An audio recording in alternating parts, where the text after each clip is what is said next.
Muy buenas noches, mi nombre es John Alejandro Rodríguez y hoy voy a hablarles un poco de la historia de Colombia. Todo empieza desde la época de colonización, la época donde en nuestro continente habitaba la población indígena y se conocían diferentes lenguas, que eran las lenguas nativas indígenas. Se da la llegada de los españoles, que son los colonizadores, alrededor de 20.000 años, y esto sucede una masacre abismal porque los españoles llegan a saquear nuestro territorio, eh, lógicamente teniendo unos intereses de por medio, ya que América ha sido muy rico en oro y en recursos renovables. También consigo trajo la esclavitud de habitantes africanos, ya que la mano de obra de estos habitantes de este continente son habitantes que son considerados mucho más fuertes y por ende su mano de obra va a ser mucho más productiva. El proceso de independencia da inicio cuando el 20 de julio de 1810, tras la negativa de Llorente al prestar el florero, da inicio a una serie de revueltas, las cuales conllevan al grito de independencia. Es aquí donde inicia el mandato de los criollos, los cuales durante el tiempo de mandato no supieron organizar sus ideas y como tal gobernar a la población. En Europa, Napoleón Bonaparte fue derrotado, lo cual dio pie para que el rey de España volviera y así ordenó volver a tomar el territorio que había perdido en América. La población criolla, mediante un ejército, después de esta primera guerra que se dio, se conformó un grupo liderado por Simón Bolívar y que lo acompañaba Francisco de Paula Santander. Simón Bolívar fue un liberador que fue apoyado por los países de Inglaterra, Francia y población haitiana en contra de la liberación de los esclavos. Su único sueño era expulsar las colonias españolas y que mediante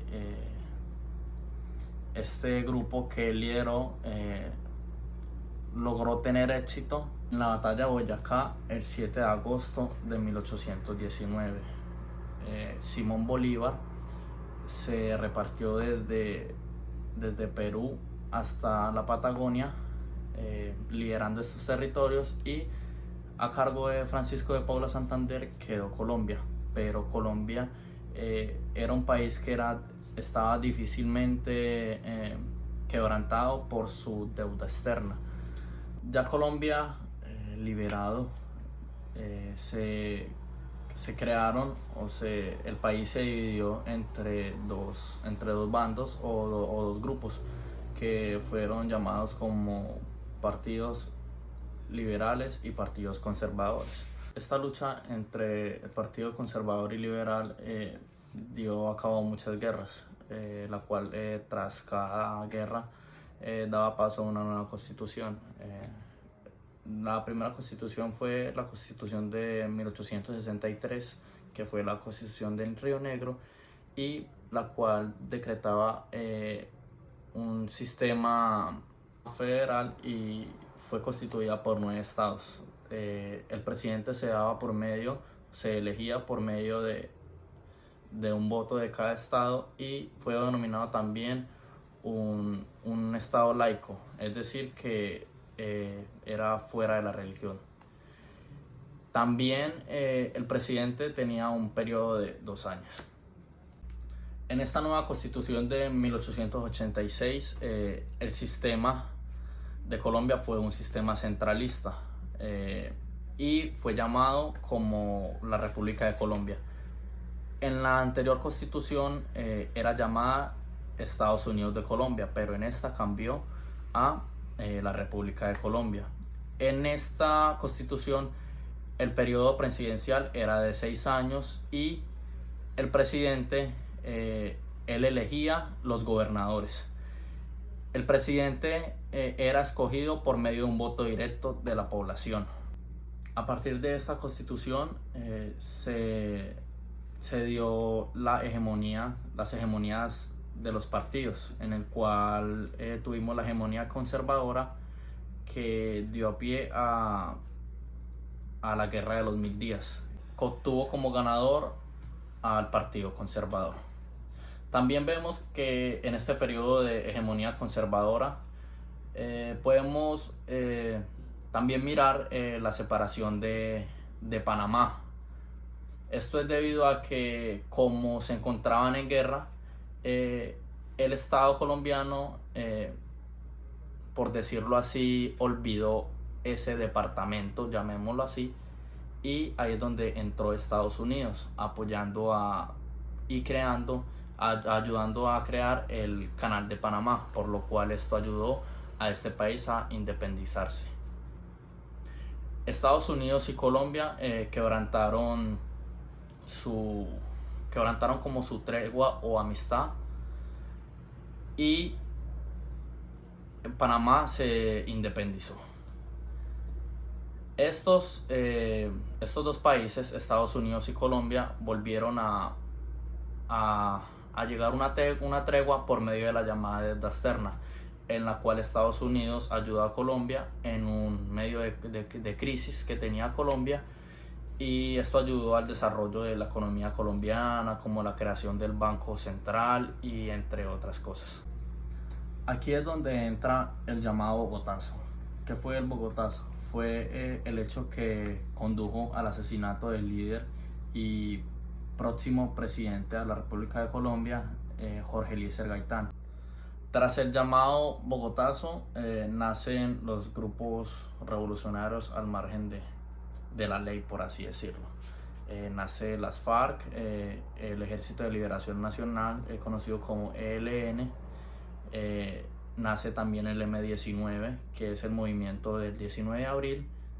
Es aquí donde entra el narcotráfico. El narcotráfico es una actividad delictiva donde busca enriquecer a los grupos al margen de la ley.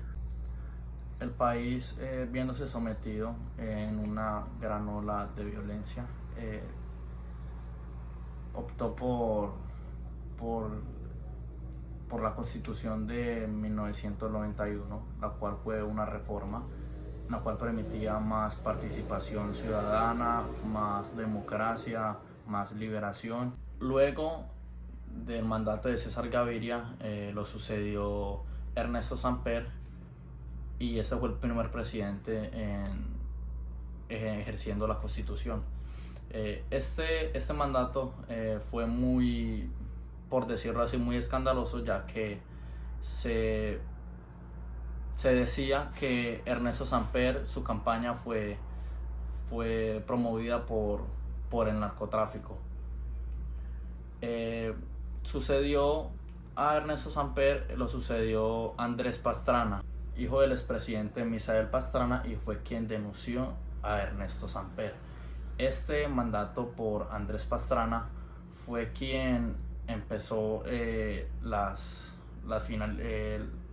finalizaciones del conflicto armado en Colombia. A Andrés Pastrana lo sucedió el presidente Álvaro Uribe Vélez en el año 2002.